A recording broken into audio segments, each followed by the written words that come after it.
Tonight, on Dead by Daylight, Pinhead delivers an intensive acupuncture to Dwight's balls. Bruh. The lament configuration brings forth Australian politicians. The Croods.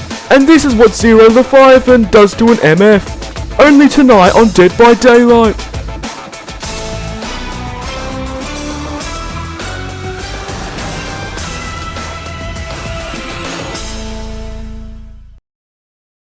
The box.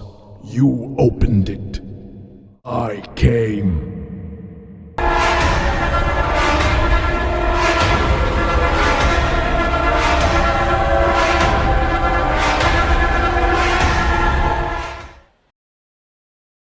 Hello and welcome to Dissecting DVD, a series I decided to whip up while injecting 5 pounds of straight heroin into my veins. In these videos, I will be discussing some of my favourite killers in Dead by Daylight and giving a roughly in-depth guide to them, while also cracking a funny haha goof and gulf here and there. So without further ado, let's dive right into the fog. So the time has come and the Cenobite has arrived in the Entity's realm. Pinhead comes from the Hellraiser franchise, originally appearing in the novel The Hellbound Heart, written by Clive Barker. He would later see his movie debut in the 1987 horror film Hellraiser, which was also written and directed by Clive Barker. Now, I'm not going to get into the god-awful sequels that the Hellraiser series has shat out of its arse, but thankfully Clive Barker has gotten the rights back to Hellraiser, so we don't have to see any more of Hellraiser Revelations. Anyways, back to Dead by Daylight. Today I'll be taking a closer look at Pinhead and answering these following questions. How does he play? Is he any good? And what do I think of him? But before we answer those questions, first we're going to look over his perks, his power, and his add-ons to see if he's even remotely good compared to most other killers. Pinhead comes with 3 teachable perks, as per all killers in the game. His perks are Deadlock, Hex Plaything, and a brand new perk type, Scourge Hook Gift of Pain. His first perk, Deadlock, activates whenever a generator is completed. When it activates, the generator with the most progress is blocked for a maximum of 30 seconds. This can be paired with most slowdown generator perks such as Ruin to really piss off every survivor main in the general vicinity. Hex Plaything is his second perk, and it activates on a random doll totem each time a survivor gets hooked for the first time. Survivors affected by Plaything suffer from the Curse and Oblivious status effects until the totem is cleansed. For the next 90 seconds of activation, only the cursed survivor can cleanse the totem. And lastly, Scourge Hook Gift of Pain is a brand new type of perk which will probably apply to hooks, as the name implies. It lets you start off the match with 4 special hooks with a white aura. When a survivor is unhooked from a Scourge Hook, the Mangled and Hemorrhage status effects are placed upon them, kinda like Sloppy Butcher, but good.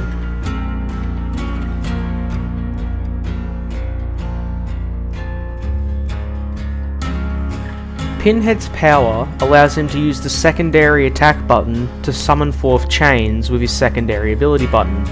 Kinda like a nurse's blink, you have to aim it and place it down. Once you do, you'll have to look around and aim towards a survivor, and clicking M1 will shoot forth a chain, which if it hits a survivor, they'll be slowed to a crawl until they break out of the chains. There are a maximum up to 3 chains per survivor, and certain add-ons can obviously buff the chains, which we'll get into soon.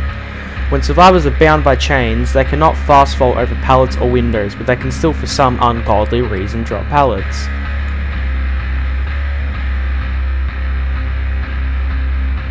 Pinhead's passive ability allows him to over time have a chain hunt occur. You can see the chain hunt's timer tick down the survivor's icon, similar to Freddy's sleep mechanic. When the timer ticks down fully, survivors will start being harassed by chains constantly until they can find the lament configuration on the map and solve it.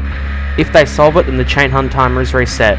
While they are solving the configuration, you are able to teleport to the survivor solving the box. Whoever's holding the lament configuration will still have the chain hunt timer go on for them unless they solve it, pausing the timer for their teammates. Getting in a chase with Pinhead while the chain hunt is on is absolutely terrifying, and it is best you solve the box before the chain hunt happens.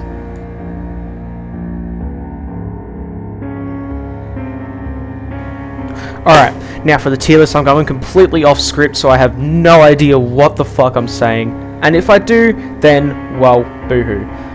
But we're going to start off first with his brown add-ons, obviously. Leather strips up first. I think it's okay. The cooldown add-ons for most of the killer's powers are fine, but I'm gonna put his other cooldown add-on here as well, because I think they're just okay. But compared to literally most of the other add-ons, you're losing out on a lot of potential. Turn rate of the chains, fucking dog shit, as you can see there. Yeah, his power's fine enough to turn already, so I kind of don't see the point with his turning add-ons. Which is the other one? Reeling Maggots. This is also fucking dog shit. So, yeah. But Burning Candle, this is pretty good. Moderately reduces Chain Hunt activation time. Chain Hunt is arguably the best part of Pinhead's power. So I'd say the Chain Hunt activation time add-ons are really good. Bent Nail's a meme add-on, so it's gonna go in fucking dog shit. I don't see why you'd use this unless you're making a funny, wacky Pinhead meme add-on montage. But yeah, other than that, fucking sucks. Travel distance add-ons, they're okay. Actually, no. Fucking dog shit. Because there's no reason to be sniping with Pinhead's power, because you're gonna lose distance, and you're gonna be punished more than you're being rewarded if you snipe with Pinhead's power. Actually, unless you're running a certain add-on I'll be putting up here later, so I'll put it in okay for now. Skewered Rat, we already put there. It's okay.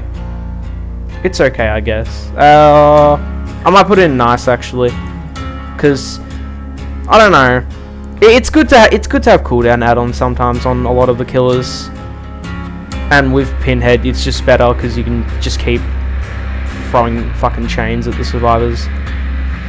Liquefied Gore moderately increases Lament configuration solving time. This is a really good add-on.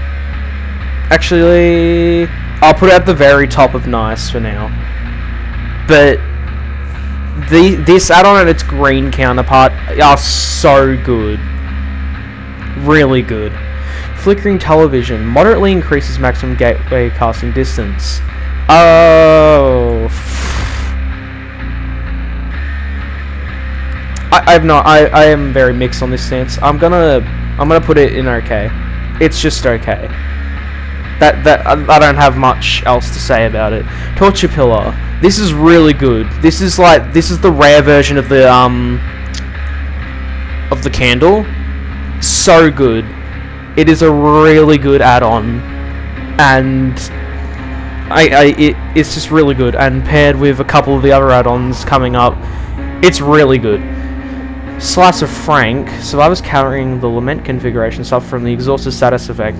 This could be good if you're in one of those lobbies, and I'm assuming you know what that means. But if you're in one of those lobbies, then it would be nice. But I'd say otherwise it's kind of okay. Like, top of okay, maybe. Larry's Remains. It's the green version of Liquefied Gore. It increases the time to solve the Lament configuration. I'd put this in a should run. You should really run this add-on if you have enough of it. It makes such a difference between having it and not having it. I really can't recommend it enough. Larry's Blood, fucking dog shit. Top of dog shit, I reckon. It's another travel distance add-on. Yet again, don't know why you want to be sniping with Pinhead unless you have a certain add-on that I'm going to be talking about later.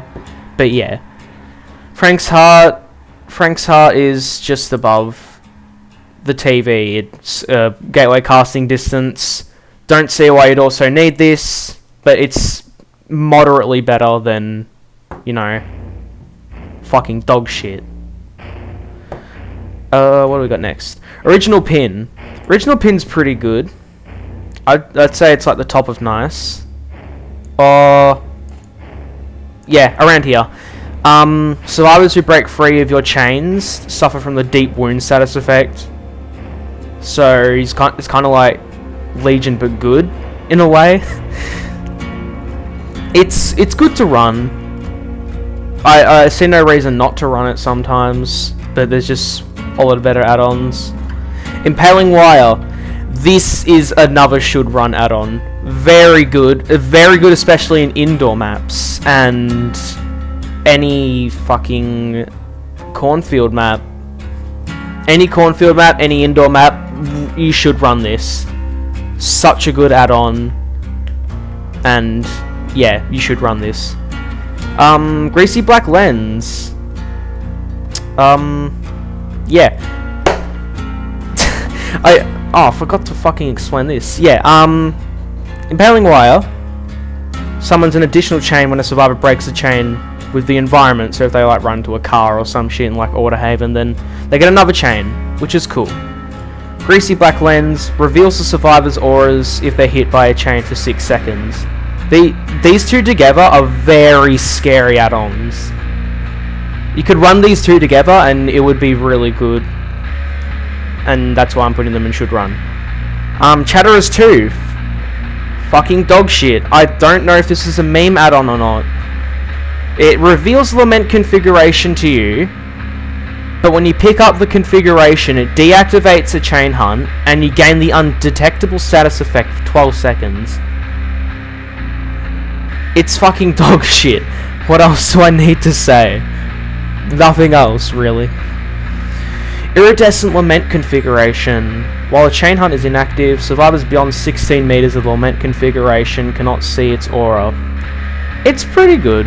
I don't know if I'd put it in really good, but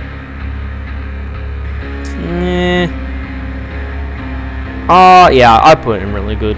I think it's okay. I think a lot of people think it's kind of shit, but it's good at you know, pressuring survivors, because, like, you know, you want to get the chain hunt going for a little bit first, I guess, before they start solving it. So it's a good add-on to have and run sometimes. But now we get to Engineer's Fang. It injures healthy survivors, but it doesn't bind them. And it slightly increases gateway closing time, but that doesn't really matter. This is the add-on I'm talking about with the travel distance add-on, so these three.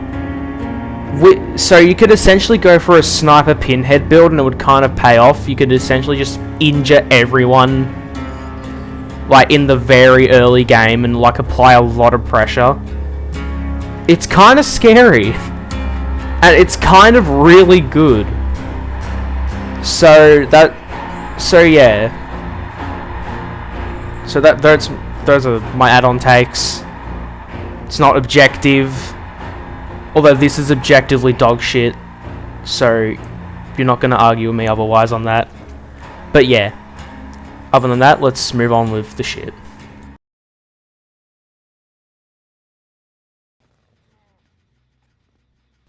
I think Pinhead is a very solid killer.